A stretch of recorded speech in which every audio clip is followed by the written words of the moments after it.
Hey guys, my name's Steph. I'm Botanist Cool. I'm here today to talk about unbeatable NPCs in your D&D game.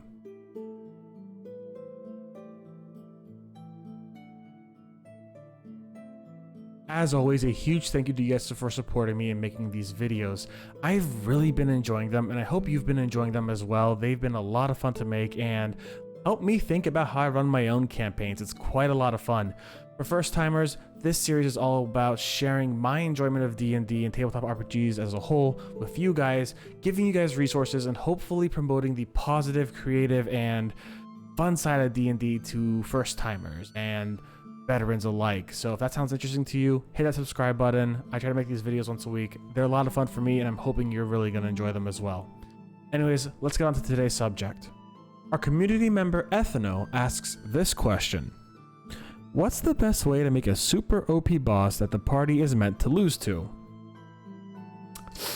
That's a really good question, a complex situation, and if done wrong, an actual burden to the campaign. So there's a lot of things that we do need to first address, but the first thing I really want to address is that no boss should be unbeatable forever.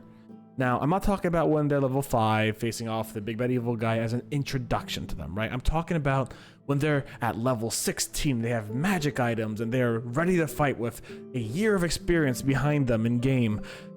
They should have some form of tangible proof and evidence and that they are getting stronger and better and fighting off the big bad evil guy, especially if it's a reoccurring big bad evil guy, with more efficiency and more hope. Never ever have the big bad evil guy or the boss be unbeatable forever. It will really put a damper on your campaign, and unless it's a very specific scenario with a very specific plot point, it's likely going to ruin the player's mood as they realize they can never really win the game. Or not even win the game. The game, D&D is not about winning the game. It's about conquering hurdles and growing as a character. And if this one hurdle can never be conquered and your characters can never grow from conquering this hurdle, it's just going to dampen the mood of the party. So I'm not trying to discourage you guys from actually having your players lose a fight. Rather, I want you to be encouraged to have your players face tough opponents that might actually beat them, but doing so wisely. I think personally, in my personal opinion, this might have a lot of different views from a lot of other DMs. If you want your players to lose a fight, put it somewhere between levels 3 to 8.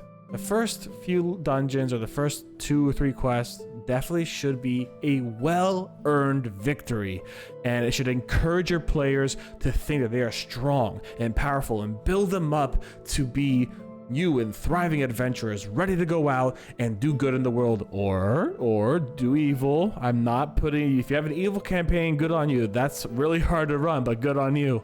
Whatever your players want to do, you should really start building them up, and then make sure they have a level of a reality check, awareness that they may not be the strongest things out there, even if they are growing stronger.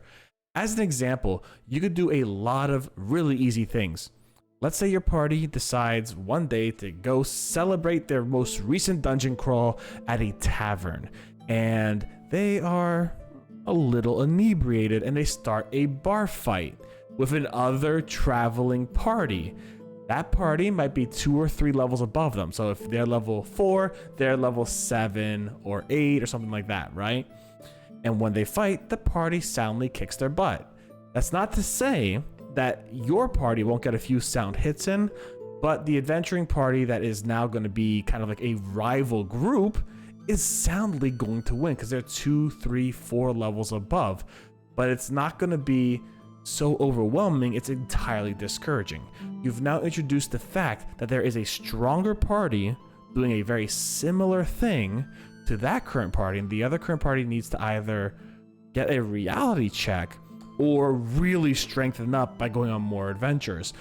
This has your party at a loss, but also encouraged to do better. And not to mention, they might build a really interesting dynamic with this rival party where it's kind of like a cat and mouse game of catching up to the party or barely losing to the party, whether it be through quest or through actual combat, and maybe one day they're begrudgingly fighting side by side.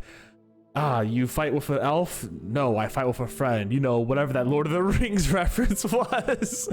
But you know what I'm saying? There's a lot of dynamics you could have there where this fight that your players lost could actually have that party grow to being better, stronger, and more knowledgeable about the world around them. Now, admittedly, I went a little off topic with the rival group and things. That's a lot of fun, but it's not exactly the question we're here to answer.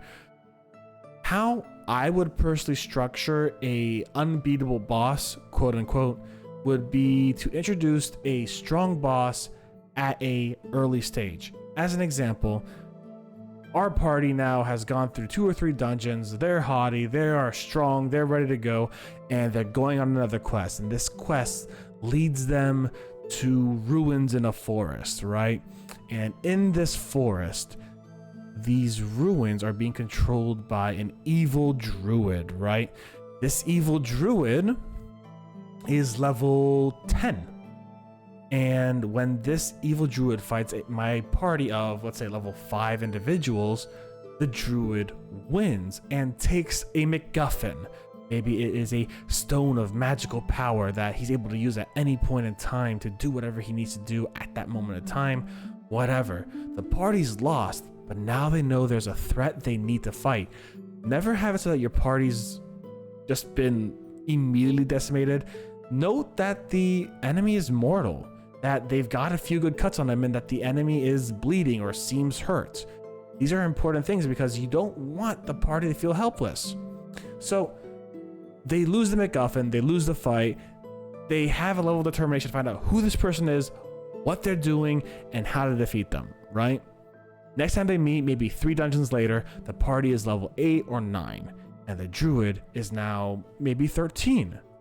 There's still quite a difference between them, but they're closing that gap a lot. And that means the party is going to be able to do a lot more damage to the druid, right? And that druid is going to feel it.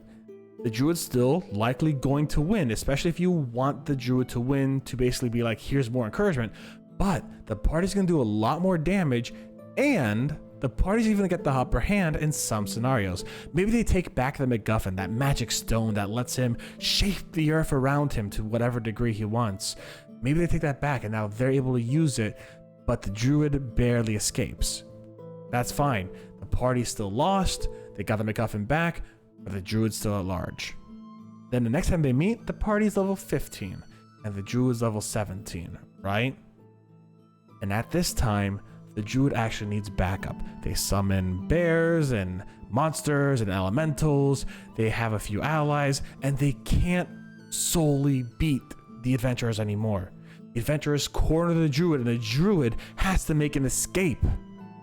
That's exciting. At this point in time, the adventurers know they are strong enough to take on the druid, but they need the right place and the right time. And then it leads to that epic climatic battle, level 20 party versus a level 20 druid. And then you, to make it a little bit more of a challenge, give that level 20 druid legendary actions and a few extra side DM boosts that you don't tell your party about. But your party, after having that last encounter, knows this is the last battle, and it's going to be one hell of an exciting battle because you have 2 fully powered parties, and both parties know the other party's mortal. Both parties know there's limits and there's a ways to get around them. Your party, after the last battle, has now seen that they're able to push the druid so far they have to leave in a cowardly fashion through a teleportation spell or extra traps. They now know they have an upper hand. That's exciting. That's how oh my God, I'm kind of getting a little bit of chills right now from if I'm not lying, but like, that's how I would really do it. And in all honesty, it doesn't matter who the boss is. You could have it be a fighter, a necromancer, a sorcerer, a bard. You could have it be whoever you want to be. You could have the big bad evil guy or the boss even be more of an intangible thing, right? Like whatever you want it to be, you can really just make this boss, just make it so that every time they meet the boss, there's obvious and well-known progress to beating the boss. The first time they meet, it's one hell of a challenge and they lose, but they get maybe 1 or 2 cuts on them. Next time they meet, they rough up the boss a little, but the boss is just like, quit, because you're never gonna get to my level. The boss is bluffing. The next time they meet after that, the boss has to run away or is not defeated, but repelled.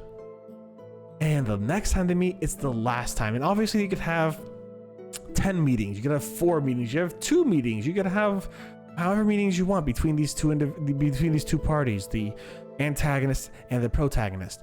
But having that progression of strength being made visible, recognizable, and objective is the most important thing. Your players can lose, but to this one boss, but they have to make progress in kicking this boss's butt. Now, if you really want to make a stronger boss that can't be beat, I get it. Like, there's always this level of power fantasy that comes with being a dungeon master or a game master. I do want to highly encourage you that if you do make a stronger boss, to really think about making them a puzzle boss. Like Dracula as an example, you need to get these MacGuffins, garlic, holy water, and a wooden stake to defeat Dracula. Or make him like the Tarrasque. The Tarrasque is a great example of a boss that seems unbeatable by conventional methods, but if you're smart and change the way of how you fight, you could defeat the Tarrasque in a multitude of ways. One of the most popular being turning it into a chicken, then killing the chicken. There's a lot of ways to really go about making a puzzle boss, and if you really want to make a boss so much stronger than the party that's near impossible to defeat him, then definitely consider making your boss a puzzle boss. There's a lot of ways to do it. Look up some ways online. Maybe they have a gem that if you break the gem, they get weaker. Maybe they have a kryptonite like Superman, where if you introduce them to a new mineral, they get weaker. Maybe it's a celestial and you have to bring them to the abyssal planes to get them weak. Or maybe it's the undead, and by sprinkling the area of holy water, you actually bless the area and they become weaker, so on and so forth. Don't be shy of making a puzzle boss, but I will caution you against making such an unbeatable boss that the party's morale will become lower and lower over time and more depressing. That can entirely ruin a game, and I highly encourage you to make a boss that they could progress against, not per se a boss that they struggle against consistently. That is infuriating in the many ways. Or once again, at least they could get a MacGuffin.